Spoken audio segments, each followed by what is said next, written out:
En un futuro cercano. Los ríos y los arroyos están a punto de desbordarse. Miles continúan sin energía eléctrica después de los horrendos huracanes. 3 trombas han caído justo al sur de la ciudad. Y ahora un temblor. Yo pienso que se trata de un terremoto. Nunca había visto antes algo tan horrible. Les aconsejo que busquen refugio de inmediato.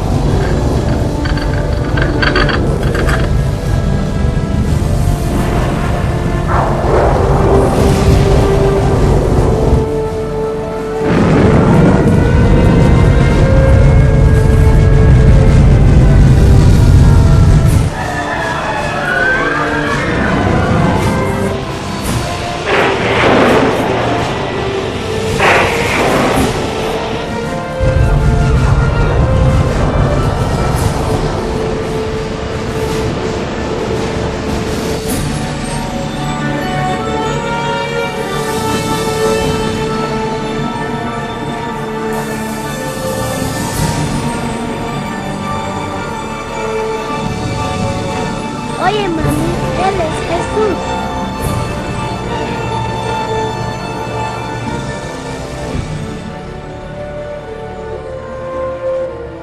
En la Biblia, el Apocalipsis ha estado envuelto en el misterio durante mucho tiempo.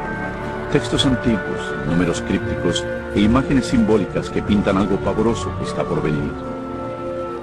¿Es posible entender lo que eso significa? ¿Qué es la marca de la bestia? ¿Es, como dicen, un chip de computadora injertado bajo la piel, o es algo más pérfido? ¿Y qué hay sobre el anticristo? ¿Es el siniestro enemigo de Dios, ya ha hecho su aparición, o sigue esperando en las tinieblas? ¿Será que algún atentado terrorista provoque la tribulación final de la tierra? ¿Seremos testigos de los horrores del Armagedón y de las últimas 7 plagas? ¿Qué hay que saber para evitar ser dejados cuando vuelva el Señor? Reconoceremos los últimos días y sabremos qué esperar. Lo que está por observar le revelará lo que dice la Biblia del fin de los tiempos en la tierra. Únase a mí y veamos los asombrosos hechos ocultos en los sucesos finales del Apocalipsis.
Pero tú, Daniel, Cierra las palabras y sella el libro hasta el tiempo del fin. Muchos correrán de aquí para allá y la ciencia aumentará. El fin del mundo, ¿de veras pasará? Y si es así, ¿cuándo? Es una de las más importantes y misteriosas interrogantes de todas las épocas. El profeta bíblico Daniel, con claridad predijo que, antes del fin del mundo, seríamos testigos de un gran aumento en el saber. ¿Ha ocurrido eso?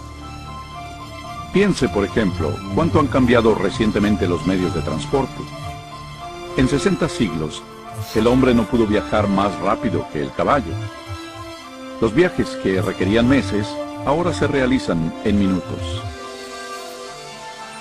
En una generación, la computadora trajo cambios que han dejado perpleja a la mente y que nuestros ancestros jamás hubieran imaginado. Pero una más definida interpretación de ese versículo es que el conocimiento concerniente a los libros proféticos aumentaría, y ha pasado, igual que se predijo. Pero los escritos de Daniel no son los únicos en la Biblia que hablan del último día. ¿Qué otro conocimiento podría ocultarse en los antiguos textos de la Escritura? Oiréis de guerras y rumores de guerras. Mirad que no os turbéis, porque es necesario que todo esto acontezca, pero aún no es el fin. Se levantará nación contra nación y reino contra reino, y habrá pestes, hambres y terremotos en diferentes lugares. Pero todo esto es solo principio de dolores. A gran velocidad uno logra ir por el mundo y ver lo que las fuerzas políticas y naturales le han hecho al mundo moderno, convirtiéndolo en un lugar peligroso para vivir. Piénselo. En los últimos 100 años han habido 2 guerras mundiales y muchos otros conflictos. Todo esto sin mencionar el aumento del terrorismo internacional. A esto súmele el gran aumento de desastres naturales mortales, incluyendo temblores, incendios, inundaciones, tornados, tormentas asesinas y un clima anormal, todo ello amenazando a la Tierra. Sorprende que el apóstol Juan predijera que otra señal de esos días sería ver a la humanidad destruyendo el planeta. En Apocalipsis 11:18, él dijo que vendría el tiempo cuando Dios destruiría a quienes destruyen la tierra. Es notorio que esta profecía se ha cumplido a cabalidad. Durante siglos, el hombre lanzó flechas incendiarias o balas de cañón a sus enemigos. Pero ahora poseemos armas devastadoras que rápidamente pueden extinguir la vida de este planeta. De hecho, hasta Jesús predijo que si su venida se pospusiera, nadie quedaría vivo. Cristo advirtió que tendríamos que enfrentar esos riesgos, pero que solamente sería el principio del fin. ¿Podría ser que la humanidad provocará todos esos terribles eventos finales? También debes saber que en los últimos días vendrán tiempos peligrosos. Habrá hombres amadores de sí mismos, avaros, vanidosos, soberbios, blasfemos, desobedientes a los padres, ingratos, impíos, sin afecto natural, implacables calumniadores, sin templanza, crueles, enemigos de lo bueno.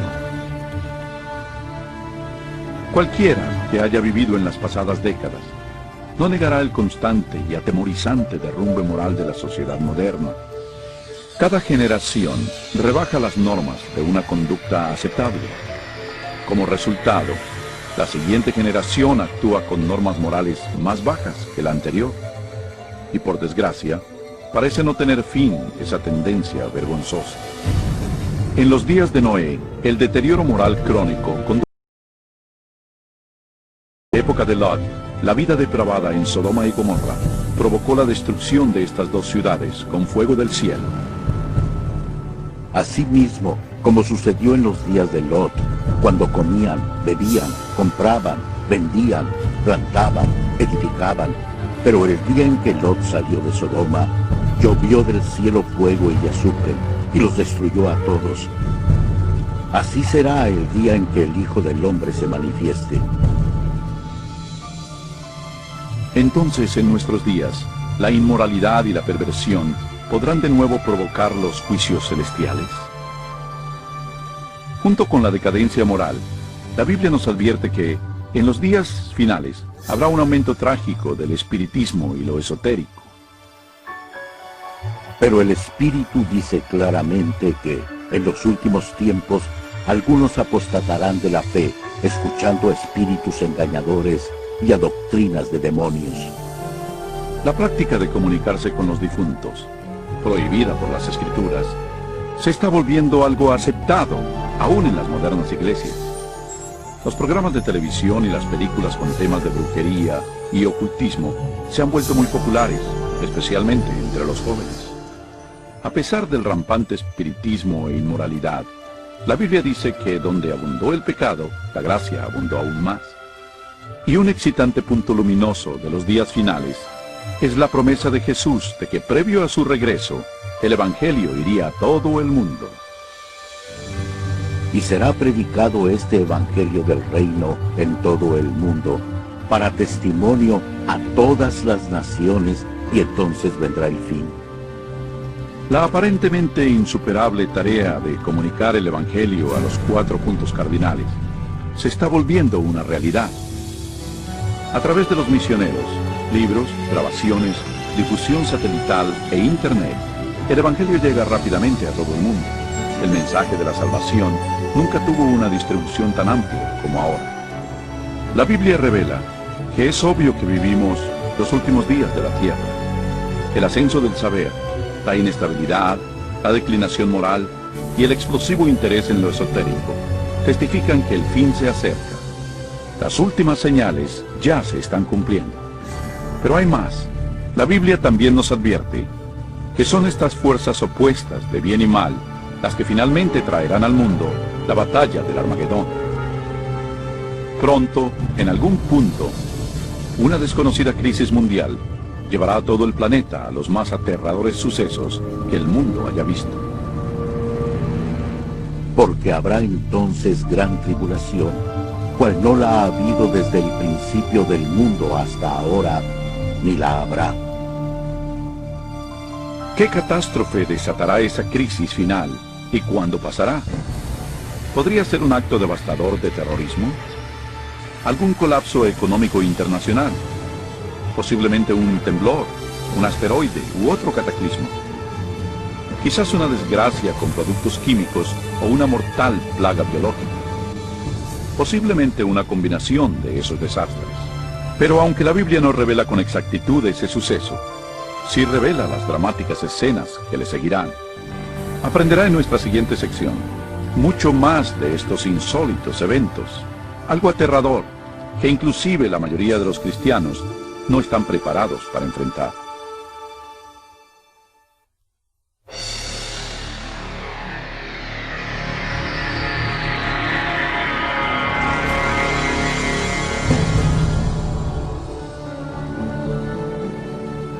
Al comenzar la gran tribulación, los líderes lucharán con muchas calamidades. Entre tanto, los cristianos que le sean fieles a Dios tendrán una radiante oleada del poder del Espíritu Santo.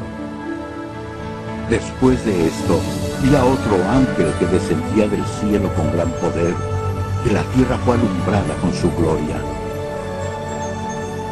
Ese gran poder que iluminará al pueblo de Dios es el Espíritu Santo. Con santa osadía, testificarán por Dios, pidiendo a las iglesias una reforma, y exhortarán a los que no creen en Cristo y en la palabra de Dios a arrepentirse de sus pecados y obedecer sus mandamientos. Habrá un clima renovador en el mundo, y el Espíritu Santo exigirá por igual a ministros y miembros de la iglesia a trabajar con ahínco por la salvación de las almas. Cuando la influencia del Espíritu Santo se intensifica, las manifestaciones esotéricas se acrecientan. Los falsos demonios aparecerán disfrazados como sus seres queridos ya fallecidos, o como los santos bíblicos de la antigüedad. Hablarán de paz y esperanza, mientras ofrecen doctrinas erróneas y peligrosas. La Biblia nos advierte sobre ellos. Son espíritus de demonios que hacen señales. Como se imaginará, esas manifestaciones sobrenaturales tendrán gran influencia en la gente, y muy pocos hablarán en su contra. Hasta ahora, las familias e iglesias han sido ineficaces para reprimir la creciente ola de maldad mundial. En medio del caos político, moral y ambiental, el pueblo busca con desesperación una manera efectiva de parar la creciente ola de inmoralidad mundial. Los líderes políticos y religiosos, presionados por sus seguidores, demandan fuertes medidas legales para restaurar los principios divinos y la paz en la tierra. Como resultado, los gobiernos dictan leyes que están en conflicto con la ley de Dios. Pero no es la primera vez que algo así pasa en la historia. Algo similar a esto ya ocurrió. Solo recuerda el capítulo 3 de la historia de Daniel, cuando Nabucodonosor, rey de Babilonia, les ordenó a sus súbditos que se hincaran y adoraran la enorme imagen de oro que había fundido. Pero 3 jóvenes hebreos sabían que esa orden contravenía el segundo mandamiento sobre la idolatría. Resueltos a permanecer fieles a Dios, se negaron a arrodillarse ante la estatua. El rey, enfurecido, mandó que los arrojaran a un horno ardiente, pero Dios intervino milagrosamente y salvó sus vidas. Y está la historia de Daniel en el foso de los leones.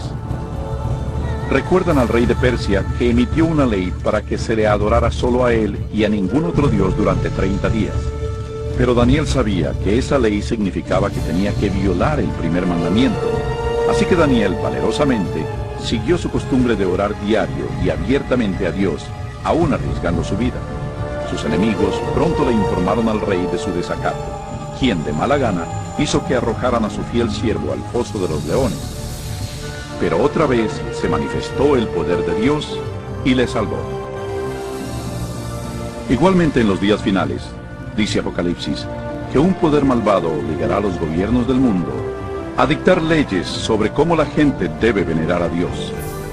Estas leyes, en apariencia, promoverán la moralidad, pero en realidad prepararán al mundo para que acepte la marca de la bestia y al anticristo. Porque se levantarán falsos cristos y falsos profetas, y harán grandes señales y prodigios, de tal manera que engañarán, si fuere posible, aún a los escogidos. En esta época de crisis galopantes, cuando el mundo busca con desesperación un alivio, una estabilidad mundial, la ayuda aparece de manera sorprendente. En varios lugares alrededor del mundo se oye el grito: ¡Jesús ha venido! ¡Jesús ha regresado! Un ser radiante y carismático se presentará clamando ser el Hijo de Dios. Un ejército de agencias de noticias se congregará para ver a ese ente realizar milagros. La oirán repetir las mismas palabras de Jesús que están en la Biblia. Este suceso se transmitirá al mundo vía satélite y millones erróneamente creerán que lo que ven cumple con la Escritura. Todo ojo le verá. Muchas religiones con ansias esperan la venida de un Salvador, y ese ser deslumbrante parece ser la contestación a sus plegarias. Pero la Biblia advirtió en 2 de Corintios que Satanás todavía puede transformarse en un ángel de luz. Tristemente, no es a Jesús a quien la gente recibe con los brazos abiertos, sino a Satanás disfrazado como el Hijo de Dios.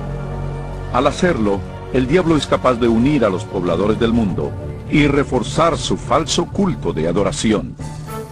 Y así, el diablo consuma el más grande engaño jamás cometido contra la raza humana.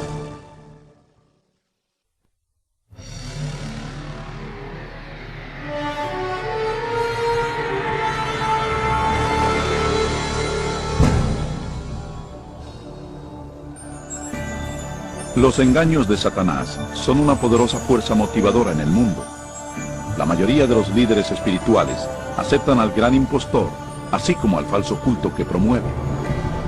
Se multiplicarán las calamidades, y los líderes de la iglesia creerán que no hay tiempo que perder, y que hay que adherirse a las doctrinas de ese falso Mesías. Aquí está la perseverancia de los santos, los que guardan los mandamientos de Dios y la fe de Jesús. No todos son engañados. Unos cuantos se dan cuenta de que la Biblia advirtió sobre esa mentira, y saben que la finalidad de ese falso Mesías es alejar al pueblo de los mandamientos de Dios. Pero esa no es la primera vez que Satanás se aparece como un ángel de luz. Cuando Cristo fue tentado en el desierto, Satanás llegó disfrazado como un glorioso mensajero de Dios. Pero reveló su verdadera identidad cuando tentó a Jesús a desobedecer la palabra de Dios. Así que otra vez, usando tácticas similares, el diablo trata de engañar al mundo para que quebrante la ley de Dios.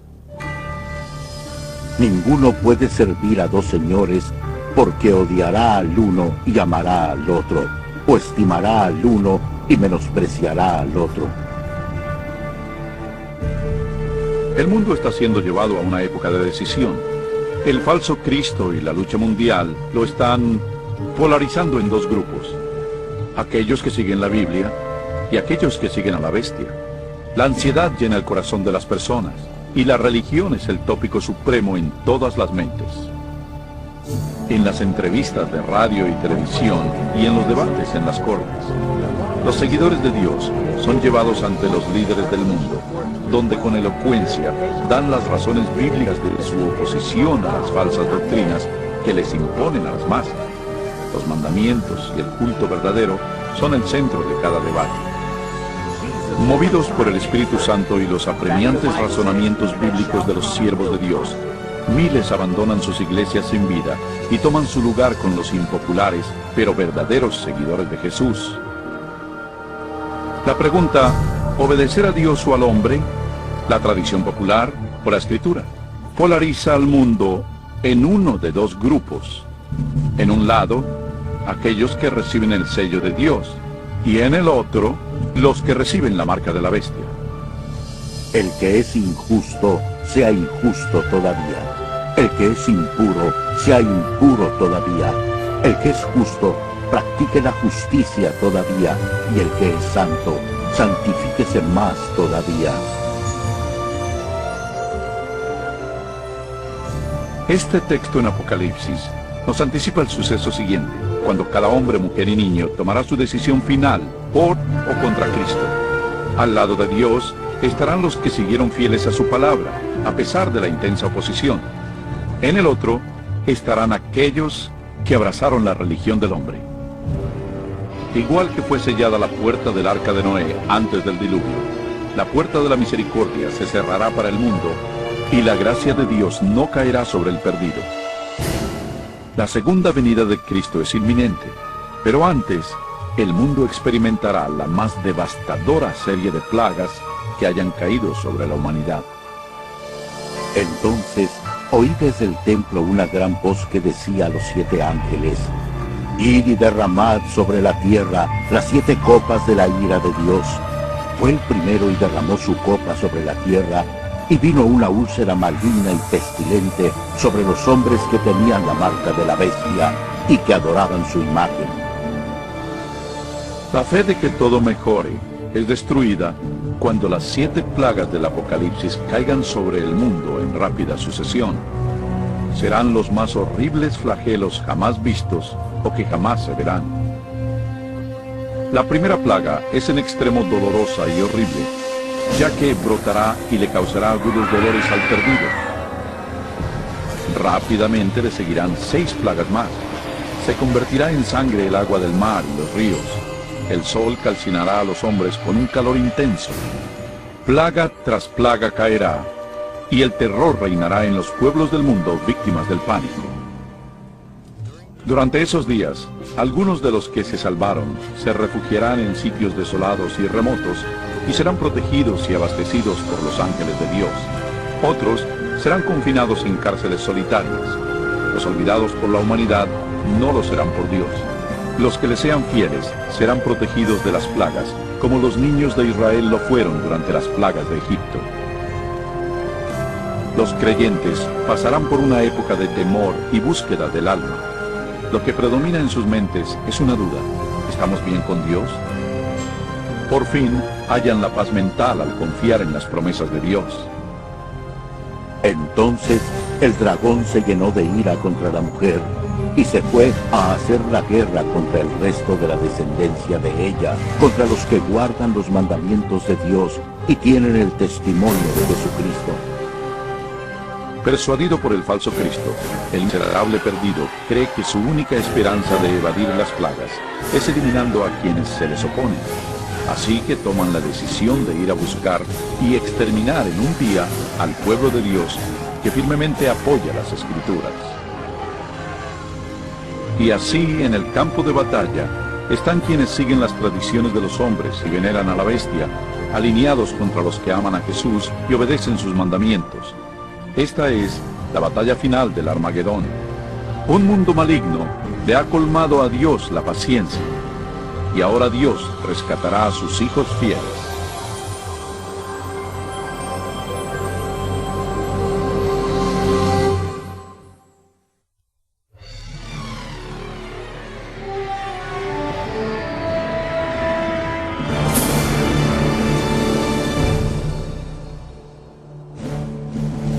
Y a la medianoche se oyó un clamor: «Aquí viene el novio, salid a recibirlo». Al caer la oscuridad, la tan anhelada esperanza se convierte en una realidad.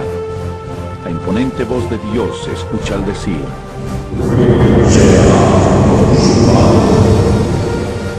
su estruendosa voz sacude los cielos. Entonces hay un poderoso terremoto que anuncia que se aproxima una enorme flota celestial. Los hijos de Dios, hace poco pálidos y agotados, ahora están de pie, circundados por un arco iris radiantes ante sus opresores. Sus rostros resplandecen porque saben que su Redentor y su gran ejército de ángeles los llevarán a su hogar. He aquí que viene con las nubes. Todo ojo lo verá, y los que le traspasaron, y todos los linajes de la tierra se lamentarán por causa de él. No es un éxtasis secreto, como pudo haber oído. Cada persona en el planeta Tierra atestigua este maravilloso evento, y muchos están aterrados por él. Los malvados huyen desesperados hacia las peñas y cuevas, tratando en vano de ocultarse del sacro rey que se aproxima.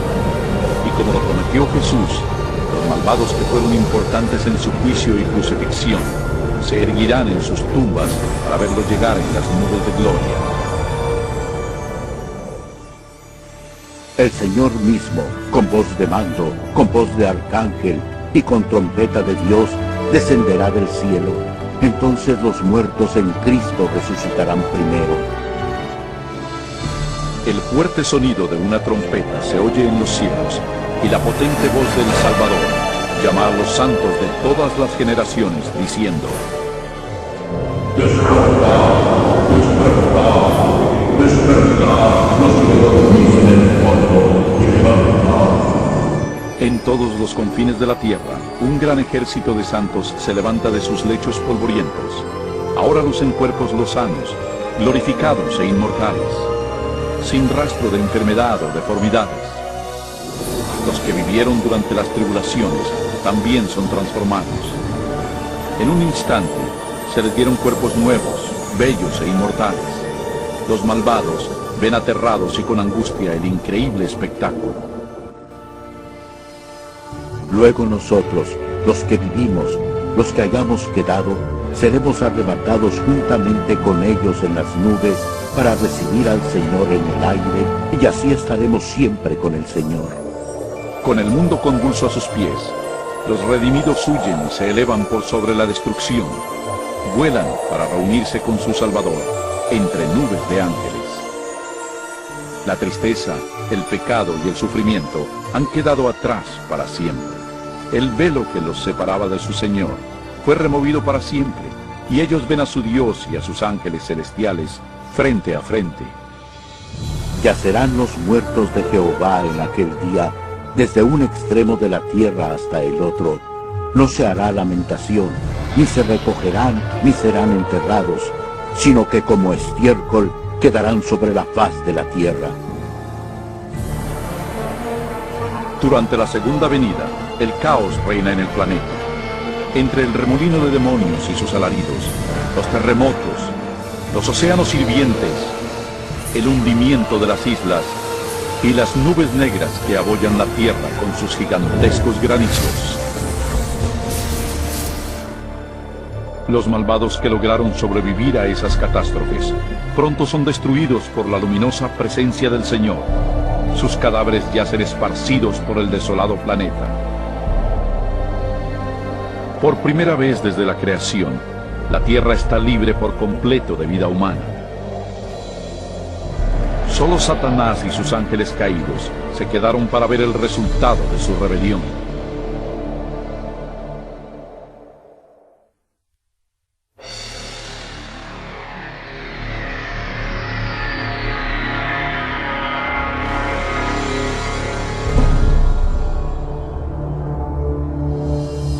Vi un ángel que descendía del cielo con la llave del abismo y una gran cadena en la mano.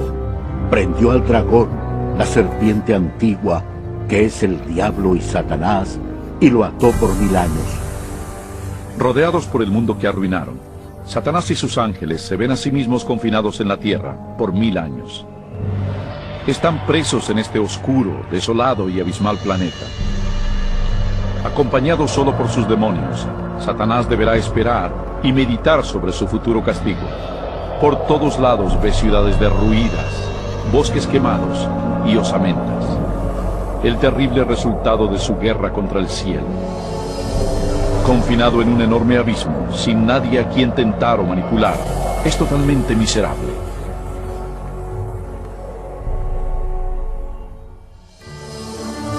Vi tronos y se sentaron sobre ellos los que recibieron la facultad de juzgar, y vivieron y reinaron con Cristo 1000 años. Mientras que Satanás está contemplando su suerte, los redimidos disfrutan las inexpresables glorias del cielo. Están reunidos con sus ángeles guardianes, que les contestan sus múltiples preguntas sobre sus vidas terrenales. Entonces Dios, en un acto de elemental revelación, los invita a que participen de jueces, abriendo ante ellos todos los expedientes de los perdidos. Los redimidos ahora tienen la oportunidad de constatar por qué algunos que esperaban ver en el cielo no están ahí. Las ideas ocultas de los perdidos están claramente expuestas y se ha corrido el velo, revelando las escabrosas batallas espirituales por cada alma. Hasta los actos y motivos de los ángeles caídos están allí. El carácter abierto y transparente de Dios en esa materia es notable. Como lo anticipó Pablo en 1 Corintios 6:2, los salvos participarán en ese juicio. Antes que un solo pecador reciba su castigo final, su historia es revisada con cuidado por seres humanos que conocen y entienden los avatares de la vida en la tierra. Todo lo dicho y hecho por los malos será enfrentado a la palabra de Dios. Lo justo de su sentencia es confirmado y el grado de su pena será determinado. Finalmente, al término de los 1000 años, Jesús y los redimidos se preparan para volver a la tierra. Ha llegado la hora para que Satanás, sus ángeles y los perdidos encaren las consecuencias de sus actos. Pronto, los mansos heredarán la tierra, pero antes Dios debe ejecutar la fase final de su juicio y limpiar al universo del pecado.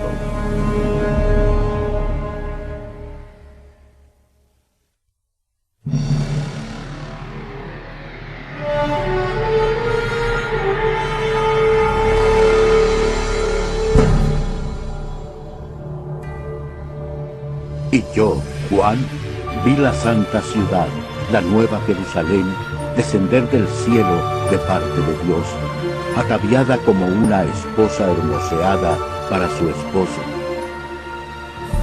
Al fin de estos 1000 años, un sábado del cielo, Cristo y los redimidos, con la nueva Jerusalén, regresarán a la tierra. Al acercarse la ciudad al planeta desolado, Jesús les ordena a los muertos salir de sus tumbas empolvadas. A su voz, los no salvos de todas las edades y lugares están de pie frente a Dios. Han resucitado con los mismos cuerpos mortales que tenían antes de morir. Al descender Jesús, sus pies tocaron el monte de los olivos. Un tremendo temblor partió al monte y lo convirtió en una planicie. Entonces la nueva Jerusalén, la gran ciudad de Dios, descendió de los cielos y sus cimientos se posaron en la planicie que Jesús le había preparado. Cuando los 1000 años se cumplan, Satanás será suelto de su prisión y saldrá a engañar a las naciones, a fin de reunirlos para la batalla. Asombrosamente, Satanás engaña a sus seguidores otra vez y los reagrupa para capturar por la fuerza la ciudad celestial. Generales y soldados de todas las épocas combinan sus tácticas y se preparan para lo que será una batalla épica. Debido a ello, los perdidos revelan que no han cambiado. Si pudieran, derribarían a Dios de su trono y tomarían por la fuerza la ciudad santa. No se dan cuenta de que esa guerra fútil se ha perdido antes de empezar. El día del juicio ha llegado. Y vi a los muertos, grandes y pequeños, de pie ante Dios. Los libros fueron abiertos, y fueron juzgados los muertos según sus obras. De pronto, el Señor aparece en su glorioso trono por encima de la ciudad. Todos los que planearon la guerra son arrestados de inmediato. Mientras contemplan el rostro de Dios, los perdidos hacen penosos recuerdos de los pecados que cometieron, de cada vez que silenciaron su conciencia, de cada vez que ignoraron las razones del Espíritu Santo. Algunos fueron a la tumba creyendo que les habían ocultado exitosamente a todos sus pecados por asesinatos, fechorías y vicios. Con vergüenza, se dan cuenta por ellos mismos las palabras de Jesús en Lucas 12. Porque nada hay encubierto que no haya de descubrirse, ni oculto que no haya de saberse. Y una nítida panorámica de sus vidas se representa ante ellos, y cada uno entiende que por su propia elección rechazaron la salvación. Trágicamente, la felicidad y la paz de los que están dentro de la ciudad nunca serán suyas. El sentimiento de desesperanza que ellos muestran es algo indescriptible. Los rebeldes no pueden negar la justicia de Dios al declararlos culpables. Al unísono claman: tu justicia es imparcial y apegada a la verdad, Rey de los santos, y caen postrados para venerar al príncipe de la vida.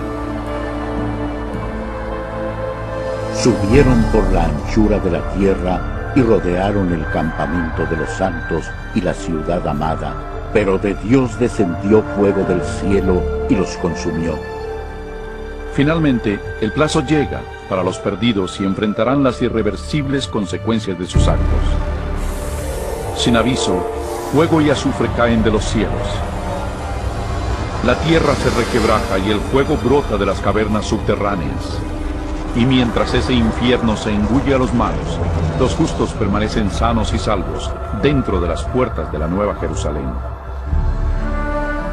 Cada pecador es castigado de acuerdo a sus faltas.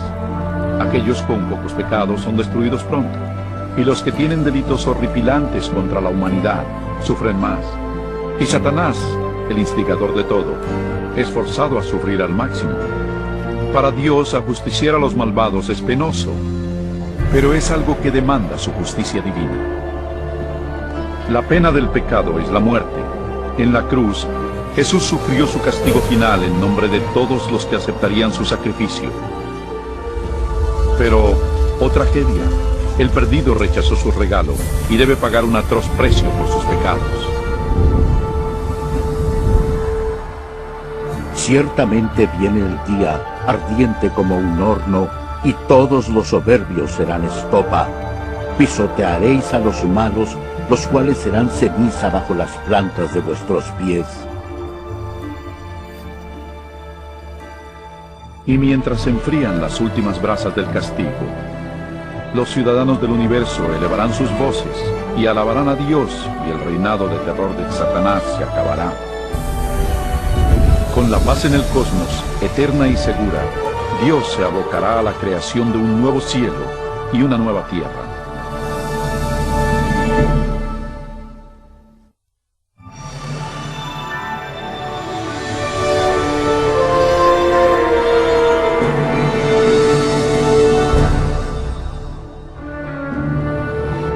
Entonces vi un cielo nuevo y una tierra nueva, porque el primer cielo y la primera tierra habían pasado. Cuando la tierra se purifique por el fuego, el Señor emprenderá su gran obra de restauración. Con el poder de su palabra, la tierra recuperará su belleza edénica. Él habla y un rico manto de vegetación cubre al planeta. A su orden, la tierra y el agua generan una nueva vida. Incontables, complejas y magníficas criaturas de todo tipo pacíficamente exploran el nuevo paraíso. La lozana atmósfera es pura y grata. La tierra es un gran escaparate de refulgente creatividad. Enjugará Dios toda lágrima de los ojos de ellos, y ya no habrá más muerte, ni habrá más llanto, ni clamor, ni dolor, porque las primeras cosas ya pasaron. La seguridad del universo es perfecta. Con la Nueva Jerusalén como su capital, todas las criaturas se regocijan bajo la amorosa soberanía de Dios. Los rescatados de la destrucción eterna tienen un vínculo especial con su Creador que ningún otro ser celestial puede evaluar. Aunque el pecado y el pecador han sido destruidos para siempre, queda un vestigio de la gran rebelión. ¿Qué le pasó a tu mano? Son los estigmas en las manos, pies y costado de Jesús. Luego de un día tras otro de dicha, en una apacible eternidad, se disipan los recuerdos tristes y lacerantes en el brillante esplendor de los cielos. Ya sin ataduras a una vida efímera, los inmortales hijos de Dios son libres para alcanzar sus más caros sueños. La búsqueda sin límites del saber vigoriza y estimula sus mentes. Sin más ataduras a la tierra, los redimidos pueden recorrer las maravillas de Dios en su universo infinito. El cielo es un lugar de perfecta paz y armonía, donde el amor a Dios y al prójimo colma cada corazón. La Biblia asevera que este reino venidero puede ser tu hogar eterno. Jesús se sacrificó a sí mismo en la cruz para otorgarte el perdón y borrar tu pecado. Más que nada, Jesús quiere que vivas con Él en esa nueva tierra. Y aunque Él está ansioso por salvarte, no te obligará a recibir este regalo por la fuerza. Debes elegir aceptarlo por ti mismo. ¿Quieres venir a Él hoy? Pídeselo ahora y Él entrará en tu corazón.